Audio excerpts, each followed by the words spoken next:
in a Cornfield is directed by Eli Craig, and it's the newest horror flick to hit theaters. The movie is based off of a book of the same name written by Adam Caesar. Now, this is a film that involves a clown in a cornfield. And I'll be honest with you guys, when I think about a scary cornfield, well, I think about a scarecrow coming out. And for the longest time, that's what I've wanted. What I didn't know is that what I needed was a clown in the cornfield with squeaky shoes and everything.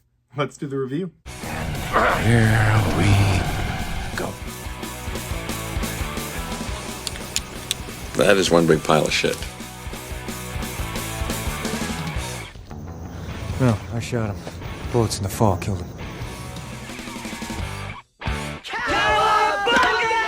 So Clown in a Cornfield is based on the fictional Midwestern town of Kettle Springs, and the movie opens up with a girl named Quinn Maybrook, played by Katie Douglas, moving to the town of Kettle Springs with her father, who's going to become the new family doctor for Kettle Springs. And when they get there, people are nice enough to them, welcoming them. In fact, they move into their house, and you soon learn the reason why the mom of this family hasn't moved with them is that she recently passed away. In fact, she overdosed, and both Quinn and her father are still dealing with the harsh reality that Quinn's mother overdosed the previous summer. And you can see that it's sort of pushing the two of them apart. As much as Dr. Maybrook may want to try and be there for his daughter, Quinn just sort of pushing him away. You know, she's on her last year of high school. She just wants to graduate and then move away to the big city college. And so she goes to school on her first day in town and immediately falls in with what some people in the town would call the wrong crowd. And why are they the wrong crowd? Well, it's because they like to make YouTube videos. So I guess that makes me part of the wrong crowd. So say good night to the bad guy. Come on. The last time you're gonna see a bad guy like this again, let me tell you.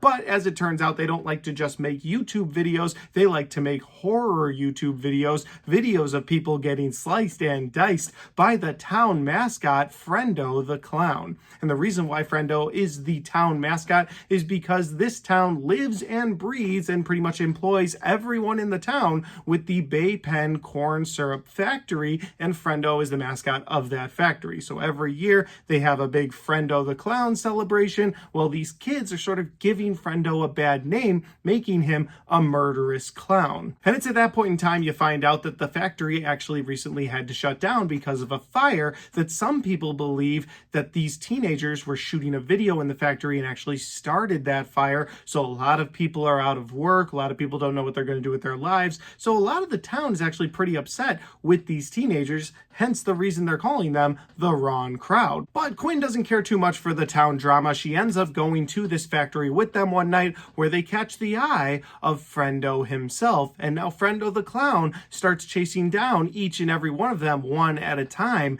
slicing and dicing them the way that they were killing people in their horror films. And that is the best synopsis that I can give you for this killer clown horror film. If that sounds like a fun time to the theater, well, it is playing in theaters now, and you should go check this movie out. Last thing I'll say before getting into my positives and negatives is that this movie was made for $1 million. Now, that's a ton of money to everybody, myself included, but for Hollywood, that's not a lot of money at all. And my understanding is that this movie already made double its budget this past weekend, which is pretty cool. It's a pretty low budget film, already made over $3 million. And honestly, for a low budget horror film, this movie was a lot of fun. Now I am going to get to my positives and my negatives here in a little bit, but before I do that, if this is the first time you found my channel, well, I would love for you guys to hit that subscribe button. Check out all the different content that I have, whether you like movie reviews, Blu-ray talk, ranked list videos. I've got a little bit of everything on my channel, and I'd love for you guys to check it out. All right, let's get into my positives and my negatives for Clown in a Cornfield. So my first positive of this gory horror film is going to be the gory horror deaths. And I think one of the reasons this is in my positive column,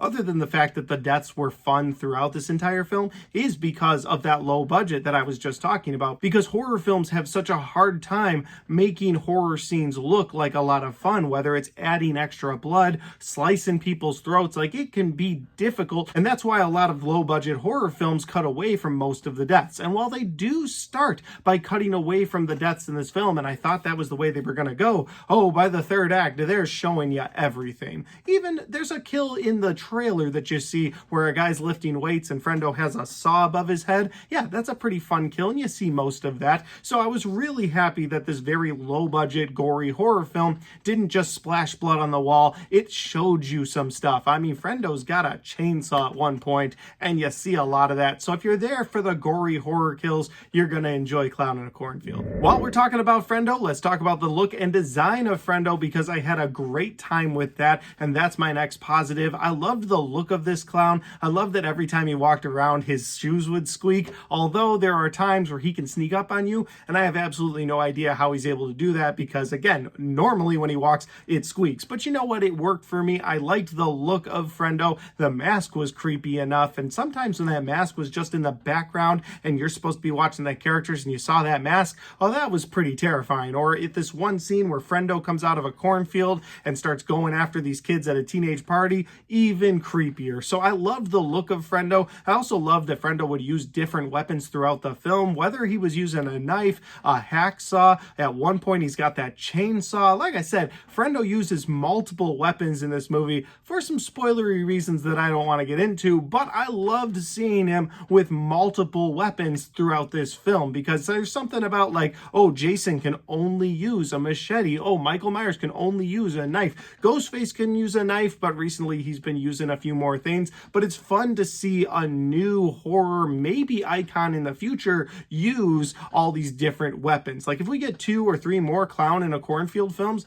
Frendo might become one of the big ones, because in my opinion, his look is great, and I love that he used different weapons throughout the film. My next positive is actually going to be the look of this small town, Kettle Springs. Listen, I live in the Midwest in a small town, and while my town hasn't decayed as much as Kettle Springs, you can definitely see the sort of decay that's either started, especially around fall. I don't know what it is. Maybe it's just that the spookiness is in the air in the fall around here, but when I walk around my town here in Indiana, I do get that same similar vibe that I was getting out of that town of Kettle Springs within this movie. So it did feel like a little slice of home since it was set in the Midwest, but then just that sort of decaying town, that town that was sort of slipping into the past, and maybe some of the old people in the town were trying to hold it in the past while some of the younger kids are trying to bring it into the future. In fact, I'll leave my town out of this. There's several work trips that I've been on because I travel so much for work where I'll go into an old town that maybe had a cotton factory once, and that cotton factory shut down, and you can see that town decaying, and they were able to portray that so well in this movie with the Bay Pen corn syrup factory going out of business, and you see the town slowly start to die. Either people are going to have to leave, people are going to have to travel over an hour just to get to their jobs, instead of having this one thing in the town keeping everyone employed. I mean, you can kind of see that Kettle Springs in the next 10 to 15 years, if they don't embrace the future and do something new, do something innovative, the whole town will eventually die off, and no one's gonna want to move to Kettle Springs. And I just love that. Again, it really worked for me. Maybe because I'm from the Midwest, maybe that won't work for people who aren't from this area, but for me, they got the setting perfect. And my final positive for this movie is going to be the pace. At 1 hour and 36 minutes, this movie didn't slow down at all through the bulk of the runtime. I will say towards the end, it got a little bit long, just at the very end. Like once they had gotten through what they needed to with Frendo and the final people had made it to the final couple scenes of the movie, I was like, all right,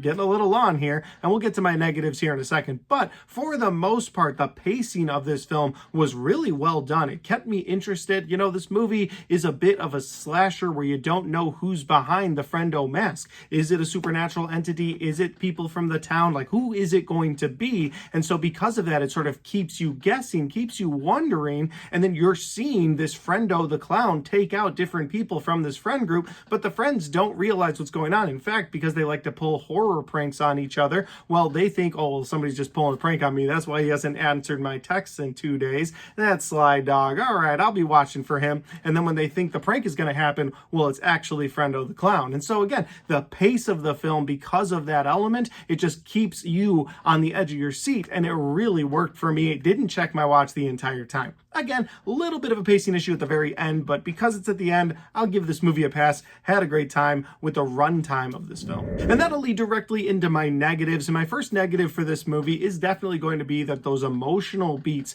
between the father and daughter never felt fully explored. And what I mean by that is that, again, like I said at the beginning of this review, you've got both of them sort of reeling from this recent death. Now, you, the viewer, don't see it. Completely happens off screen. You find out that the mom overdosed this past summer. You never find out what she overdosed from. You know, her dad's a doctor, so was she getting pills from him? Like, what was the situation? They never really go into that. In fact, there's only one moment where the dad seems to have a complete and total breakdown in the house. It's the morning of Quinn's first day of school. She comes downstairs. She's like, Dad, I'm going to leave for school. And she looks at him, and he's holding the coffee pot in one hand, the cup in the other hand, and the coffee maker is just dripping coffee all over the maker and the counter, and he's just in shocked silence. And I was like, well, what's going on with this guy? Because at that point, you hadn't figured out that the mom had overdosed yet. She has to like snap him out of a trance, and he takes the coffee pot and he puts it back into the coffee maker, and it's just this weird moment, and you're like, all right, something weird's going on here. But as it turns out, he's dealing with those emotions from his wife passing away recently.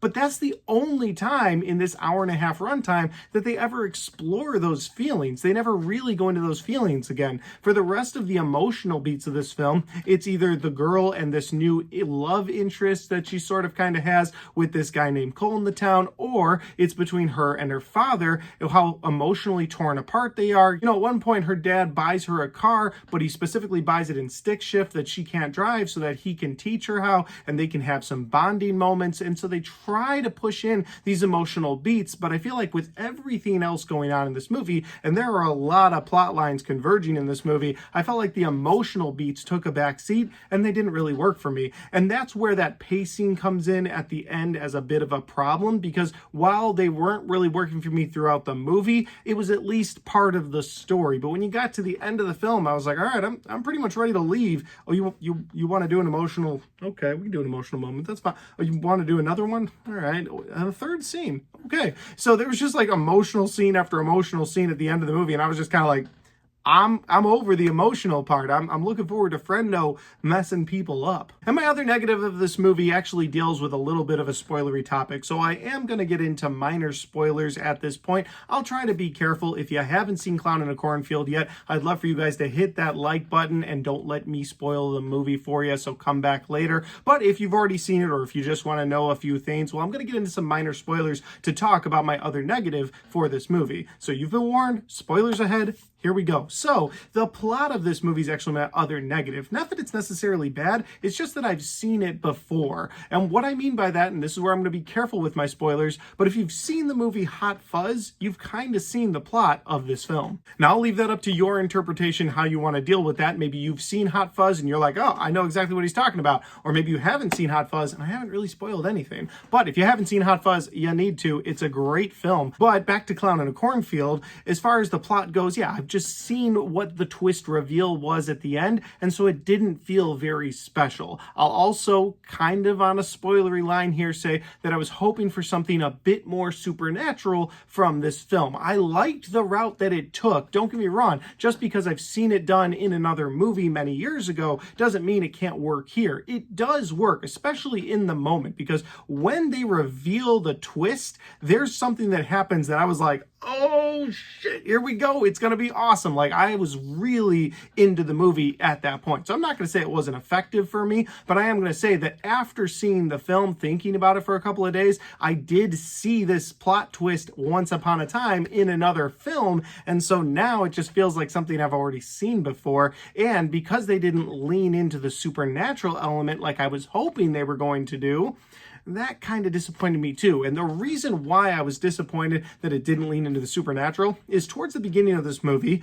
and in the trailer, so this shouldn't be considered a spoiler at all, there's a moment where the kids are playing around at the factory, the old shut down corn syrup factory. They're making a clown video, and when they're watching it back later, Friendo the clown is in the background of that video. And so because of that, I was like, okay, maybe there's a supernatural edge to this movie. And then they never reference it again. Like, Quinn sees it and she's like, I gotta tell everybody about this. And they never reference it again. And I was like, you gonna bring that up again? I was like, oh, they're holding on to it because there's gonna be like a double twist at the end where there's a supernatural thing and they didn't. And I was disappointed by that because I was like, well, it seems like wasted potential. But even with those negatives, overall, I had a really fun time with Clown in a Cornfield. Sure, I would have liked more of a 1-2 punch at the end. I feel like we got the twist and then we didn't get what I was hoping for on the second twist, and that was too bad. But maybe that was just my expectations versus the reality of the film, although I do feel like they built up that supernatural expectation I was talking about.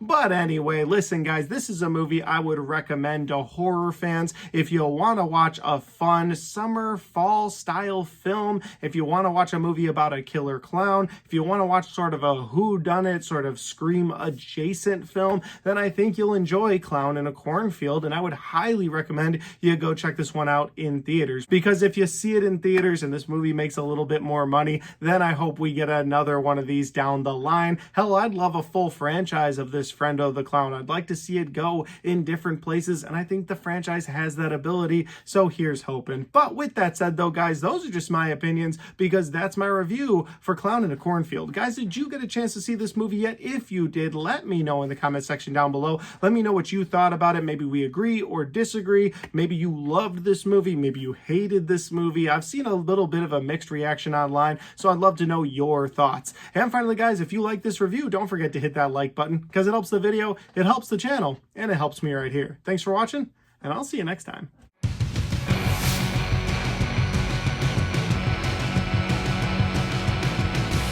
Alright guys, we got to the end of my Clown in a Cornfield review. I hope you guys enjoyed this video. I think one of my biggest disappointments with the release of this film is that none of the drive-ins that are near me in Indiana actually played Clown in a Cornfield, and I was really irritated when I got on TikTok the next day and I saw so many drive-ins around the country not only showing this film, but having clown actors walk around scaring people at the drive-in. That's such a cool thing, and yet my drive-in that's like 40 minutes away was like, we'll play the Minecraft movie and the Jesus movie for the second weekend in a row. What was that about? You couldn't fit Clown in a Cornfield somewhere in there? I would have gone. Man, I wanted that. All right, with all that out of the way, if you like this video and you want to check out any other content, well, I've got all of my horror movie reviews right there, and I've got all of my 2025 movie reviews right there.